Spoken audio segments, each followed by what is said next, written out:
அரசியல் என்பது பலருக்கு அதிகாரம், ஆனால் எனக்கு அது ஒரு ஆன்மீக பயணம். புரட்சி தலைவி அம்மா அவர்களோடு 19 ஆண்டு காலம் நிழலாக பணியாற்றிய ஒருவனின் இதயத்திலிருந்து பொங்கி எழும் வார்த்தைகள் இவை. வெறும் உதவியாளனாக அல்ல, ஒரு தாயின் நம்பிக்கைக்குரிய மகனாக, அந்த பேர் இயக்கத்தின் இரத்தமும் சதையுமாக வாழ்ந்தவன் நான். எனது விசுவாசம் இன்று நேற்று முளைத்ததல்ல, அது எனது தந்தையிடமிருந்து கடத்தப்பட்ட இரத்த மரபு. 2001ஆம் ஆண்டு சட்டமன்ற பொதுத் தேர்தலில் வேட்பாளர்களை தேர்வு செய்யும் உயரிய இடத்தில் எனது தந்தையை தனக்கு இணையாக உட்கார வைத்து அழகு பார்த்தவர் புரட்சி தலைவி அம்மா. அன்று எனது தந்தையால் அடையாளம் காட்டப்பட்டவர்கள் இன்றும் களத்தில் நிற்கிறார்கள் என்றால் அது என் தந்தையின் தீர்க்க தரிசனத்திற்கும் அம்மா அவர்கள் மீது அவர் வைத்திருந்த விசுவாசத்திற்கும் சாட்சி. ஒரு சிறு தவறு செய்தாலும் தயவுதாட்சியமின்றி தூக்கி எறியும் குணம் கொண்ட புரட்சி தலைவி அவர்கள் என்னை இத்தனை ஆண்டு காலம் அரவணைத்து வைத்திருந்தார்கள் என்றால் அதற்கு ஒரே காரணம் என் மீதான அசைக்க முடியாத நம்பிக்கை. புரட்சி தலைவி அம்மா அவர்களிடம் ஒருவனால் இத்தனை ஆண்டு காலம் பணியாற்ற முடியுமா? புரட்சி தலைவி அம்மா அவர்களை நன்றாக தெரிந்தவர்களிடம் கேட்டு பாருங்கள், பிறகு குறை கூறுங்கள். சிலர் என்னை துரோகி என்று விமர்சிக்கிறார்கள். அப்படி விமர்சிப்பவர்கள் உணர வேண்டியது ஒன்றுதான், அம்மாவின் சொத்துக்களை எல்லாம் எனது பெயரில் எழுதும் அளவிற்கு நம்பிக்கை வைத்திருந்தார்கள். அந்த சொத்துக்கள் உங்கள் யாராவது ஒருவர் பெயரில் எழுதப்பட்டதா? அந்த கட்சியின் சொத்துக்களுக்கு நான் தான் வாரிசு என்று உரிமை கோரியிருந்தால், கட்சிக்கு நான் தான் வாரிசு என்று உறக்கச் சொல்லியிருந்தால் யாரால் தடுத்திருக்க முடியும்? இல்லை, அதில் உண்மை இல்லை என்று யாராலும் சொல்ல முடியுமா? ஆனால் நான் எதற்கும் ஆசைப்படவில்லை, உரிமை கோரவில்லை, ஒதுங்கி நின்றேன். காரணம், அனைத்திந்திய அண்ணா திராவிட முன்னேற்ற கழகம் என்ற பேர் இயக்கம் நன்றாக இருக்க வேண்டும் என்பதுதான் எனது ஒரே நோக்கம்.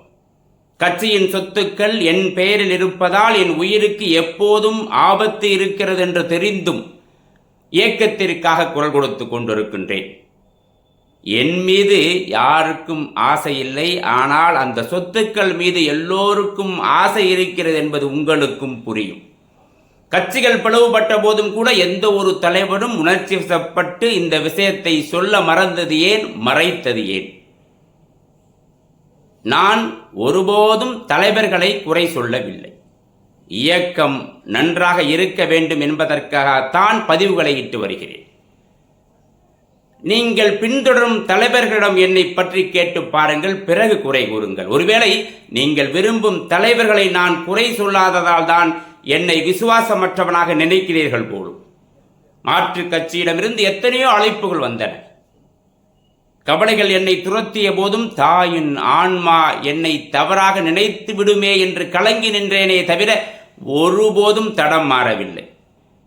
அப்படி இருந்தும் என்னை விமர்சிப்பவர்களுக்கு நான் சொல்லிக் கொள்வது ஒன்றுதான், நிழலின் அருமை வெயிலில் தெரியும், எனது அருமை காலம் சொல்லும். அம்மாவின் மரணம் குறித்து என்னிடம் கேள்வி கேட்பவர்கள் ஒரு நாள் அம்மா அவர்கள் மருத்துவம் பார்த்த மருத்துவமனைக்கு சென்று மருத்துவர்களிடம் விசாரித்ததுண்டா? பெற்ற தாயாக இருந்தால் இப்படித்தான் மௌனம் காத்திருப்பீர்களா? எதையும் செய்யாமல் விமர்சனம் செய்பவர்களுக்கு முன்னால் என் விசுவாசம் என்றும் தலைகுனியாது. இவருக்கும் பசிக்கும் என்று நேற்று சொன்னவர்களுக்கு இன்று பசி அடங்கிவிட்டது, இன்று சொல்பவர்களுக்கு விரைவில் பசி அடங்கும். ஒரு தலைவியின் புகழுக்காகவும் இயக்கத்தின் நலனுக்காகவும் தியாகம் செய்தவனின் தார்மீக கோபம் ஒருபோதும் அடங்காது. நான் எந்த பதிவை போட்டாலும் ஆழம் தெரியாமல் ஜால்ரா தட்டுவதற்காக பதிலை போடுபவர்கள் உங்களை நீங்களே சிறுமைப்படுத்திக் கொள்கிறீர்கள்.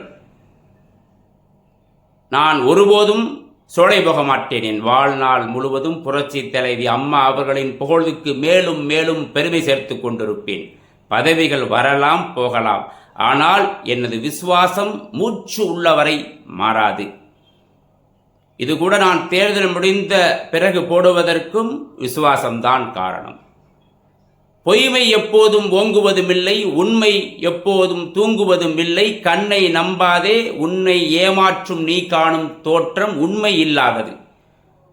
அறிவை நீ நம்பு, உள்ளம் தெளிவாகும், அடையாளம் காட்டும் பொய்யே சொல்லாதது. நன்றி.